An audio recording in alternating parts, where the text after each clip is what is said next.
लोगोफोर नोंथांमोना गासैबो बयबो नुगासिनो थादों जोंनि ससियेल मिडियायाव सासे मानसिनि मुङा भाइरेल जागासिनो थादों आरो बिथांनि मुङा जाहैबाय एनिथिं एमजे। आसलि नामा मा? बिथांनि इउटिउब चेनेलनि मुङा जाबाय एनिथिं एमजे। नोंथांमोना सानदों बिथांखौ आं माबा मोनसे बुंगोन। नङा, बिथांखौ आं जेबो बुङा। नाथाय जाय जाथायनि थाखाय दिनै बिथाङा भाइरेल जादों बेजों रिलेटेड आं नोंथांमोननो मोननैसो बाथ्रा बुंनो नाजागोन।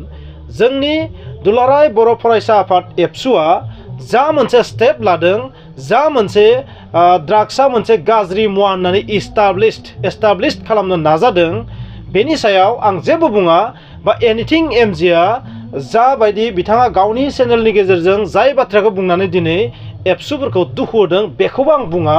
नाथाय आं बेखौ बुंगोन, थारैनो मा जाहोननि थाखाय जोंनि फरायसाफोरखौ जों दिनै बैबादि ड्राग्सनि लामाजों थांनायनिफ्राय होबथानायाव फेलें, बेनि मोननैसो बाथ्रा आंनि सानस्रिजों आं बुंनो नाजागोन। माखासेखौ आं गुबुन गुबुन रोंगौथि गोनां सुबुंफोरनिफ्राय आइडिया लानानैबो बे बाथ्राखौ बुंनो नाजागोन। माखासे जाहोनफोर दङ, गोबां जाहोन दङ। बै जाहोन माखासेनि थाखाय दिनै जोंनि उन्दै उन्दै लाइमोनफोरा ड्राग्सनि लामाजों थांगासिनो थादों। आरो बेखौनो होबथानो थाखाय, जिहेथु बेखौ फोजोबथारनो हाया, होबथानोसो हायो, बेखौ होबथानो थाखाय मोनसे रेलि लादों। बेबायदि सम सम एबसुआ गोदोनिफ्रायबो लाबोगासिनो थादों। आरो बेबायदि रेलि लानायाव साइकेल रेलि, थाबायनाय रेलि, बा बेबायदि माखासे फ्लेक्स लानानै माखासे कार्डआव लिरना लानानै बेबायदि थाबायथिङो, बेबायदि गोदो गोदायनिफ्रायनो खालामबोदों मोनसे एवारनेस प्रग्राम। स' नोंथांमोना बे बाथ्राखौ मेडिकेल साइन्सआव फरायनाय स्टुडेन्टफोरनियाव सोंबाबो मिथिगोन जे ड्राग्सखौ माबायदि प्रिभेन्ट खालामनो हायो, होबथानो हायो। आरो बै प्रिभेन्ट खालामनायनि मोनसे राहानि मादाव बेबादि एवारनेस प्रग्रामाबो मोनसे। सम सम खायसे जायगायाव नोंथांमोना बेबायदि एवारनेस खालामनाय डक्टर नार्सफोरखौबो नुदों जानांगौ। स' बेबादिनो जोंनि दुलाराय बर' फरायसा आफादाव बेखौनो मावदों। बेवहायनो एनिथिं एमजे बिथाङा मोननैसो बाथ्रा बुंदोंमोन आरो बे बाथ्रानि थाखायनो दिनै बेबायदि दावराव दावसिया जादों। आंनि बुंनो गोनाङा जाहैबाय, जोंनि लाइमोनफोरखौ जों मानो होबथानो हायाखै? होबथानोथ' नाजादों, नाथाय मानो हायाखै? मा फेक्टरा, मा जाहोनफोरा बेवहाय माखासे जेंना जानानै गसंथिदों, बेखौनो आं नोंथांमोननो फंनैसो बुंनो नाजागोन। आं खायनैसो बाथ्राखौ लिरनानै लादों आरो बेखौ मोनसे मोननै बुंगोन। माखासेखौथ' नोंथांमोना मिथिखागौ, जोंनि समाज बेबस्थाया माबादि।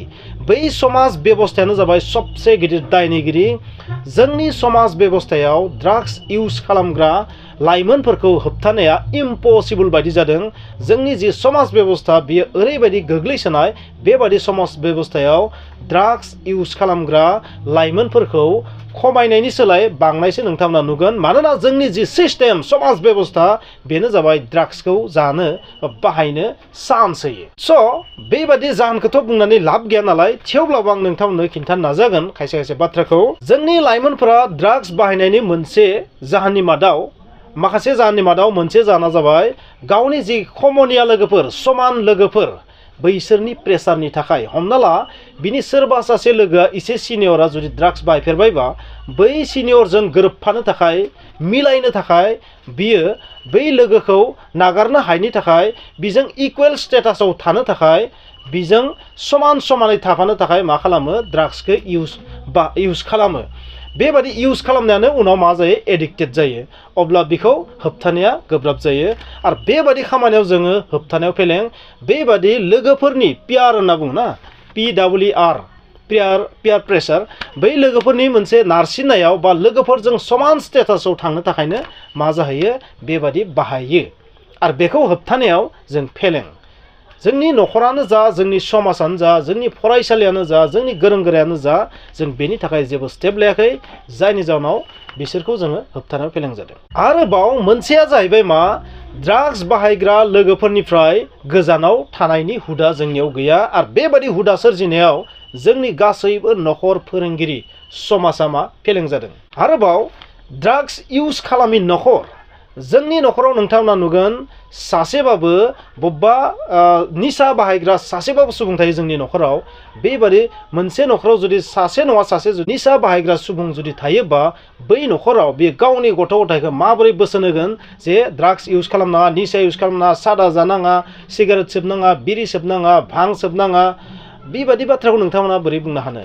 बेबो जाबाय जोबोर गिदिर मोनसे जेंना। बे जाबाय सामाजिक मोनसे जेंना। आरोबाव मोनसे बाथ्राया जाहैबाय, जोंनि बिमा बिफाया गावनि गथ'आ बोरैबा जुदि बेबायदि ड्राग्स एडिक्टेड जायोबा बा ड्राग्स एडिक्ट जानो थांगासिनो दं बेखौ मिथिनायनि उनावबो माखासे प्रफेसनेल सुबुङा सोरखौ होनना बुङो जायफोरा मा खालामो बै ड्राग्स जाग्रा मानसिफोरखौ मोजां लामायाव लाबोनो थाखाय खामानि मावो मटिभेट खालामो जाय मा खालामो एवारनेस प्रग्राम खालामो बै सुबुंफोरनि खाथियाव थाङा आरो डक्टर मेनलि जाबाय डक्टर बै डक्टरफोरनि खाथियाव जोंनि बिमा बिफाया माब्लाबाबो गावनि गथ'खौ लानानै थाङा बा ड्राग्स एडिक्ट जानाय सुबुंफोरखौ मोजां लामायाव लाबोनो थाखाय जे इनस्टिटिउसन थायो बेफोराव लांनानै माब्लाबाबो मोजां गियान होनो नाजाया आरो बेबो जोबोर गिदिर जाहोन आरो बेबादि ड्राग्स जाग्रा उन्दै उन्दै फंबाय बिनानावफोरखौ होबथानो थाखाय जोंनियाव माखासे इनस्टिटिउसननिबो आंखाल माइन्डफुलनेस स्ट्रेस टेनसन माबा मोनसे मानिबा दुखु टेनसन रागा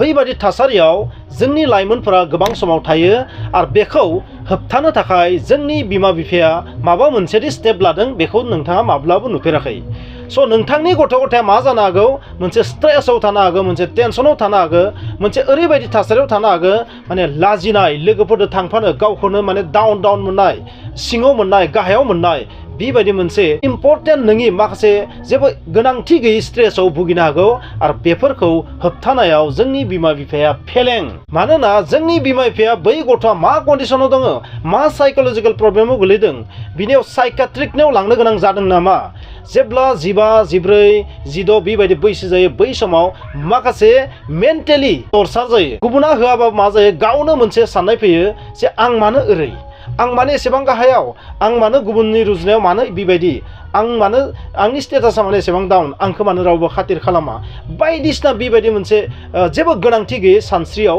भुगियो आरो बै समाव बिसोरखौ माखासे ओरियेन्टेसननि दरकार जायो थि लामाजों लाबोनो थाखाय माखासे नलेज होनो गोनां जायो गियान होनो गोनां जायो आरो बे खामानियाव जोंनि बिमा बिफाया जोंनि समाजा जोंनि फोरोंगिरिफोराबो जोंनि सानसुमैफोराबो टटेलि फेलें होननानै आं बुंगोन माने जोंनि समाज बेबस्थायानो सिस्टेमानो डिफरेन्टखा बिनिखायनो मा जायो बै गथ'फ्रा बेबायदि टेनसनाव स्ट्रेसआव थानानै इमोसनेलि मा जाहैयो ड्राग्स इउज खालामनाय फारसे थांनायनि चान्स थायो आरो बेवहायबो जों फेलें बेनिखायनो आं बुंगोन गोसोखौ खुसियै लाखिनो थाखाय नाजानांगोन जोंनि गेदेरफोरानो आरो मोनसेया जाहैबाय मा हेल्थि लाइफस्टाइलाबो जोबोर इम्परटेन्ट आरो हेल्थि लाइफस्टाइल दानायाव उन्दैनिफ्रायनो खुदिया समनिफ्रायनो इनफेन्ट समनिफ्रायनो जोंनि बिमा बिफाया बेवहाय गोसो होआ स' हेल्थि जुदि नङाबा लाइफस्टाइलानो जुदि हेल्थि नङाबा अब्ला बै गथ'आ मा जानो हागौ जोबोर गाज्रि लामाजों थांनायनि चान्स थागोन फिउचाराव बेनिखायनो हेल्थि लाइफस्टाइलनि डेफिनेसनखौ बेवहाय आं बुंनो फैयाखै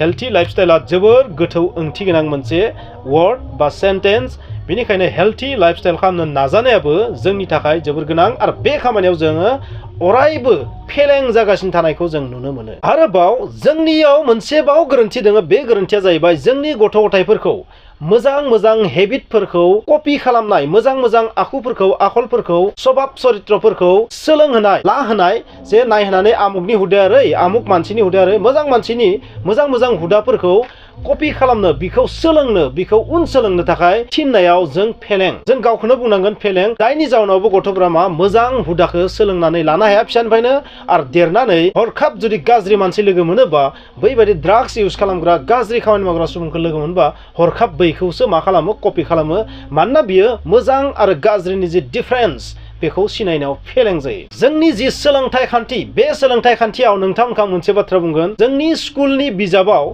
बहाबा नोंथांमोना नुदों नामा बे ड्राग्स इउज खालामग्रा सुबुंफोरखौ होबथानायनि थाखाय मोनसे साबजेक्ट दं चेप्टार दङ बा बैखौ होबथानो थाखाय मा राहा लानांगोन बिनि जि प्रेक्टिकेलि माबोरै होबथानाय जायो प्रिभेन्सना मा मटिभेसन माबायदि खालामनांगौ एवारनेसखौ माबायदि खालामनांगौ स्कुलाव बेनि थाखाय जि एवारनेस जि प्रेक्टिस बे माब्लाबा जाफेरनाय नोंथांमोना नुदों ना आरो बे जोंनि सोलोंथाइ खान्थिनि जोबोर गिदिर डिमेरिट्स होननानै आं बुंगोन जोबोर गिदिर डिमेरिट जोबोर गिदिर गोरोन्थि बे स्कुलावनो थानांगौमोन अब्ला फिसानिफ्रायनो जुदि गथ'फोरा मोनोबा आप टु 14, 15, 16 बोसोर जायनायालागि मा जागौमोन ड्राग्स इउज खालामग्रा लाइमोनफोरनि अनजिमाया एसेबाबो खमिगौमोन सापस 100 जन जानांगौमोन जागौमोन 20 जन 30 जन बाखियाथ' सेभ जागौमोन ना अब्ला जोंनि समाज बेबस्थाया जोंनि हादरा आरोबाव उन्नत जाबावगौमोन आरो बेयो जोंनि सोलोंथाइ खान्थिनिबो डिमेरिट्स आरो बेयो सोलोंथाइ खान्थिनि फेलार होननानै आं बुंगोन नोंथांमोना मा सानो नोंथांनि आइडियाखौ बुंबानो जाबाय बेनि अनगायैबो गोबां जाहोन दङ नाथाय बयनिख्रुइबो गेदेरसिन जाहोना जाबाय जोंनि समाज जों जुदि ओरैबायदि मोनसे हेल्थि समाज बेबस्था दानो हायोबा ओरैबायदि मोनसे हेल्थि समाज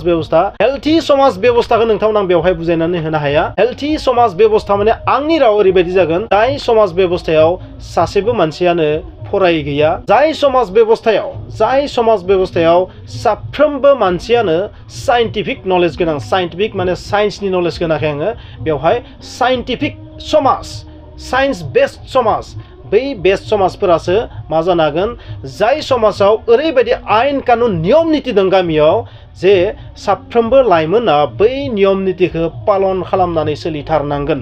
ओरैबायदि मोजां मोजां नेम, जाय नेमफोरा माब्लाबाबो गथ'फोरखौ गाज्रि लामाजों लाङा। जाय समाजाव गेदेमाफोरा, जायफोर बैसोगोराफोर, बिसोर सासेबो ड्राग्स इउज खालामा, बा खालामबाबो जोबोर खम, सासे सानैयाल' बेबादि, बा खालामबाबो बै उन्दै लाइमोनफोरखौ जेन चान्स होआ। ओरैबायदि समाज, जाय समाज बेबस्थायाव सासेबो ड्राग्स ट्रेफिकिं माने ड्राग्स फानग्रा सुबुंफोरा बै जायगायाव बाहागो लानो मोना। ओरैबायदि गामि जेराव रावबो सुबुङा एलकहलनिफ्राय हमनानै, निसानिफ्राय हमनानै, ड्राग्स, बां, MDMA जि बुङा मानो गासैबो रोखोमनि ड्राग्सखौ जेन फानग्रा सुबुं बै गामियाव गैया, बै समाज बेबस्थायाव गैया। बेबायदि गोबां आं नोंथांमोननो बुंनो हायो जायखौ जों हेल्थि समाज होननानै बुङो। जाय समाजाव रावबो सुबुङा फरायसालि गारनानै जे रावबो थाङा, हालावबो थाङा, मैयावबो थाङा जानानै लामा दथायाव जनानै आड्डा मारिनानै जौ लोंनाय, सेरेब लोंनाय, तास गेलेनाय, जुवा गेलेनाय बेबायदि गैया, बै जायगायावसो पसिबल। स' बेखौनो होनना बुङो हेल्थि समाज बेबस्था, हेल्थि गामि। आरो बैबायदि जोंनियाव दङ जानो, नोंथांमोना हायोबा बुं, बहाबा बेबायदि नोंथांमोना नुदोंबा जोंनि इण्डियाआव हेल्थि गामिनि जि डिफाइन, बेखौ आं जोबोर बाङाइ रावजों नोंथांमोननो खिन्थाबाय, मानोना आंनियाव बेखौ डिफाइन खालामनो हानाय नलेज गैया। जायफोरा सोलोंथाइ एजुकेसन फरायदों, जायफोरा गुबुन बेबायदि आर्ट्सनि साबजेक्ट फरायदों, नोंथांमोना थारैनो मिथिगौ माखौ हेल्थि समाज बेबस्था होननानै बुङो। गोबां जाहोननि थाखाय बेबायदि जादों, नाथाय जोबथारनायाव आं मोनसे जाहोनखौ बांसिन खामानि फैगोन बादि मोनो। बबेखानि बेयो गोबां बिथिङै खामानि फैगोन, आंनि नोजोराव खमसे खम 50 to 60% बेनो खामानि होगोन। बे जाहैबाय मा, स्ट्रं फेमिलि रिलेशनशिप। नोंथांमोना बांसिन ड्राग्स बाहायग्रा गथ'फोरखौ नुनो मोनगोन, गावनि बिमा बिफाजों बिसोरनि सोमोन्दोआ जोबोर गाज्रि, एबा सोमोन्दो दङबाबो जोबोर साज्रां, जेबो गोथौथि गभिरता गैया बेयाव। जायनि जाउनाव बै गथ'आ बिमाफोरा बादा होनाय, बिमा बिफाफोरा बादा होनाय, बोसोन होनायखौ माब्लाबाबो पालन खालामा आरो मा खालामो, थगायो। माब्लाबाबो बिमा बिफाखौ थगायबाबो गावखौनो जेबो दुखु मोननाय, लाजिनाय, गाबनो ओंखारनाय फैया। देट मिन्स गावनि गथ' गथाय आरो बिमा बिफानि गेजेराव जि रिलेशनशिप सोमोन्दो, बै सोमोन्दोआ गोथौथि गैयिनि थाखायबो सासे गथ'खौ मा खालामनो हाया, बिमा बिफाया बादा होनानै लाखिनो हाया। एबा जों ओरैबायदि बुंनांगोन, बिमा बिफा आरो गावनि गथ' गथाय बिसोरनि गेजेरनि जि सोमोन्दो, बै सोमोन्दोआ जास्ट मेटेरियलिस्टिक, मुवा बेसादनि प्रलोभन होनानैसो जेन बुरखायो। नोंथांमोनाथ' नुदोंना, सोरबा सासे गथ' गाबबा मा खालामो, जोङो चकलेट, मिथाइ बेबायदि माबा मोनसे पुतला बायदिसिना बायना होनानै गथ'खौ बुरखायो। नाथाय आं बेबायदि सोमोन्दोखौ बुङाखै। ओरैबायदि मोनसे सोमोन्दो, जाय सोमोन्दोआ बुङोदि बे बिमा बिफानि बा सासे मोजां मानसिनि बोसोनखौ बारनानै माब्लाबाबो बियो थांनो हाया। माब्लाबाबो बियो गावनि डिसिसनजों खामानि मावजोबा। सोरबा गेदेमा सुबुं, सोरबा गोरों गोरा गावनि मोजां बिमा बिफानियाव बोसोन लानायनि उनावसो बबेबा खामानिखौ मावो। बेबायदि रिलेशनशिपखौ आं बुंदों। इमोसनेलि, मेन्टेलि, गासैबो रोखोमै माने इमोसनेलि, मेन्टेलि जाय गावनि गथ' गथायजों रिलेशनशिपआ मोजां, बैनि गथ'आ एसेबां गोरलैयै ड्राग्स एडिक्टेड जानाया पसिबल नङा। बाहायोबाबो, निसा बाहायोबाबो बियो माब्लाबाबो एडिक्टेड जानाय नङा होननानै आं सानगोन। एडिक्टेड माने मा, बे टटेलि गावनि न'खरनिफ्रायबो माने बियो गोजान, जास्ट माने ब्लाडनिल'सो रिलेसन थायोबा, बा ओंखाम जानायनि थाखायल'सो जुदि न'आव फैयोबा, बे गथ'आ माब्लाबाबो मोजां जानायनि चान्स थाया। आरो बेखौनो जों नुदों, बे खामानियाव जोंनि पेरेन्टसफोराबो गावनि गथ' गथायखौ बेबायदि मोजां रिलेशनशिप लाखिनायाव फेलें जादों। जानो हागौ खायसेया कमेन्ट्सबो लिरनो हागौ, नायगोनले नोंबो नोंनि गथ'खौ बेसेबां मोजां खालामो। बेबायदि बुंग्रा मानसि थायो नालाय जोंनाव, बिथांखौबो आं बुंखागोन, बेबायदि दा बुं। गुबुननिखौ आसि दिन्थिनायनि सिगां गावनिखौ मोजां खालामनो नाजा। आं जाबाय मा, मोनसे सामाजिक राव बुंदों जे दुलाराय बर' फरायसा आफादा जाय खामानिखौ मावदों, जे जोंनि बिमा बिफाया हायाखै, मा थिक जोंनो हागोन खोमा, मा थिक जोंनि सोरबा बेबायदि सासे ससियेल वार्कारफोरा, जोंनि माहारियारि आफादफोरा हागोन खोमा, बेनि थाखाय बे खामानिखौ मावदों। बेनिखायनो आंबो नोंथांनो खिन्थादों, सबसे इम्परटेन्टआ, आं जेसेबां बाथ्रा बुङा मानो, सबसे इम्परटेन्ट पार्टनि मादाव मोनसेया जाबाय, जाय 50 to 60% खामानियाव फैगोन, बे जाहैबाय मा, भेरि स्ट्रं रिलेशनशिप फस्टार खालामनाया। रिलेशनशिपआ जुदि गोथौथि, मेन्टेलि, इमोसनेलि गोरोबलांदोबा, बै गथ'आ नोंथांनि बान्दोनिफ्राय माब्लाबो थांनो हानाय नङा। बे अराय सम गावनि बिमा आरो बिफाखौ, गावनि गेदेरखौ, गेदेमाखौ, गोरों गोराखौ अरायबो बियो गोसोखांबाय थागोन जे आमुगा आंखौ ओरै बुंदोंमोन, आं ओरै मावोबा पाप जागोन, आंहा आमुगा आंखौ गाज्रि मोनगोन, आंखौ रायगोन, समाज आंखौ मिनिगोन, ड्राग्सआ गाज्रि, ड्राग्स बायनानै जुदि एडिक्ट जायोबा आंनि जि स्टेटास बे समाजाव जोबोर गाज्रि होननानै एस्टाब्लिश जागोन, बेखौ जेन साननो हायो। बेनो जाबाय स्ट्रं रिलेशनशिप। बे भिडिअखौ नायनानै मोजां मोनदोंबा प्लिज बे भिडिअखौ जेसेबां हायो शेयार खालाम, कमेन्ट्स हो आरो चेनेलाव गोदानबा साबस्क्राइब खालाम आरो जुदि फेसबुकआव नायदोंबा नोंथांमोना फल' खालामनो दाबाव।